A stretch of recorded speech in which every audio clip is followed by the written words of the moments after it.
mengerucut pada 3 nama, ada Ridwan Kamil, ada Mahfud MD, dan ada Sandiaga Uno. Tapi kan siapa yang bisa menyangka kalau kemudian di tikungan akhirnya akan muncul nama-nama alternatif lain yang saya kira juga dianggap rasional, sesuai dengan kebutuhan dari teman-teman pendukungnya Ganjar misalnya, untuk memastikan Ganjar ini mendapatkan cawapres yang bukan hanya mampu meningkatkan elektabilitas, tapi punya chemistry, punya kesamaan, dan punya tarikan politik yang sama. Kan itu ceritanya. Makanya cawapres ini adalah misteri bagi saya. Yang kedua, tentu kalau kita melihat kecenderungan politik secara umum, politik kita adalah politik last minus, Mas. Politik di tikungan akhir yang sebenarnya menghitung betul kira-kira cawapres paling ideal dari berbagai skala kebutuhan ini yang dianggap paling cocok dan paling pas ya. Misalnya dari kepentingan ideologi, dari kesamaan platform, soal kepentingan misi-misi, termasuk soal ya faktor elektabilitas untuk mengunci kemenangan. 3 variabel ini yang bagi saya menjadi catatan penting bahwa siapapun cawapres nanti yang mendampingi Pak Ganjar Pranowo adalah mereka yang memenuhi begitu banyak kriteria yang dibutuhkan oleh partai-partai pendukung yang ada di dalamnya. Baik. Terakhir untuk Mas Adi dan juga Bang Eriko. Bang Eriko, ini kan peta politik Pilpres nampaknya jelang pendaftaran semakin panas, apalagi ini disebut-sebut oleh analisa sejumlah publik. Pak Jokowi ingin juga turut memainkan orkestra peta politik di Pilpres 2024 ini. Apakah strategi last minute ini juga akan berpengaruh besar terhadap penentu cawapresnya Ganjar? Di balik ada upaya juga dari Pak Jokowi yang disebut-sebut sebagai kingmaker-nya di tahun 2024 mendatang. Respon Anda, Bang Eriko? Ya, saya sepakat dengan Mas Adi Praetno bahwa memang mengkaji itu kan tentu dengan data yang harus sahih, yang betul-betul last data seperti itu. Masukan yang terakhir sebelum diputuskan itu kalau menurut pandangan saya belum tentu ini 100% benar, ya kan begitu. Ini tentu para ketua umum ini memiliki intuisi yang luar biasa kan seperti itu.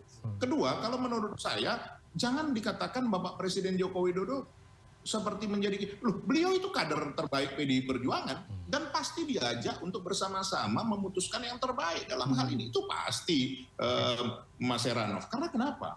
Kan rakyat juga sudah menyampaikan bahwa sangat menginginkan ada yang meneruskan apa yang dilakukan oleh Bapak Presiden Joko Widodo. Nah, inilah yang kita tunggu. Tentu masukan dari Bapak Presiden Joko Widodo tentu ini akan menjadi satu hal yang sangat penting. Dan tentu last but not least dari Mas Ganjar Pranowo sendiri. Saya mau ingatkan di sini, kita mencari benar yang dikatakan Mas Adi Pray, seseorang yang mendekati sempurna.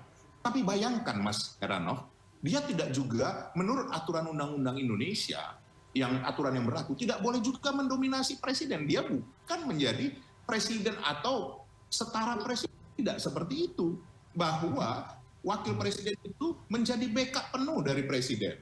Untuk kalau presiden menteri atau melakukan tugas-tugas lain, ada wakil presiden yang juga mengcover hal ini. Nah, bayangkan mencari seseorang yang mendekati sempurna, tapi tidak menurut aturan, tidak boleh menjadi di depan, tidak boleh menjadi subordinat. Ini luar biasa sebenarnya. Ini yang sebenarnya harus disadari oleh kita semua. Dan rakyat dalam hal ini sudah sangat paham. Ranov. Makanya kenapa? Coba kalau kita perhatikan, belum menentukan di dalam hasil-hasil survei itu. Seperti itu. Baik, terakhir Mas Adi, kalaulah tim dari Ganjar memainkan strategi 2019, siapa nama yang akan dimunculkan? Ya, bagi saya gelap gulita, Mas, agak sulit ya. Karena ketiga nama itu bagi saya sama-sama barang bagus ya, mau Sandi, mau Ganjar, maksud saya mau Mahfud MD ataupun Pak Ridwan Kamil. Ketika dipasang-pasangkan dengan Ganjar Pranowo, kalau kita melihat kecenderungan surveinya, relatively bisa meningkatkan elektabilitas dan tingkat keterpilihan, Mas. Tentu Bang Eriko ini sedang pusing betul ya di antara 3 nama ini. Kira-kira siapa nantinya yang akan dipilih. Jangan gitu, lupa karena semuanya serba bagus, gitu, subscribe, like, dan lonceng. Sebagai pasangan akan memenangkan di 2024 nanti, Mas. Baik, kita tunggu apalagi akan menjadi perhatian publik ya setelah rapat konsolidasi. 3 nama sudah dipanggil Bu Mega, apakah ada nama lainnya juga akan dipanggil. Kita akan tunggu perkembangan terbaru dari tim Ganjar. Terima kasih atas waktu Anda, Bang Eriko Sotarduga, Wasekjen PDI Perjuangan. Bersama kami di Newsroom ada Mas Adi Praetno, selaku Direktur Eksekutif Parameter Politik Indonesia. Selamat malam Bapak-Bapak, Assalamualaikum. Assalamualaikum Mas Adi Pray, see you. Terima kasih Bang. Ya, jangan kemana-mana pemirsa, karena informasi terkini lainnya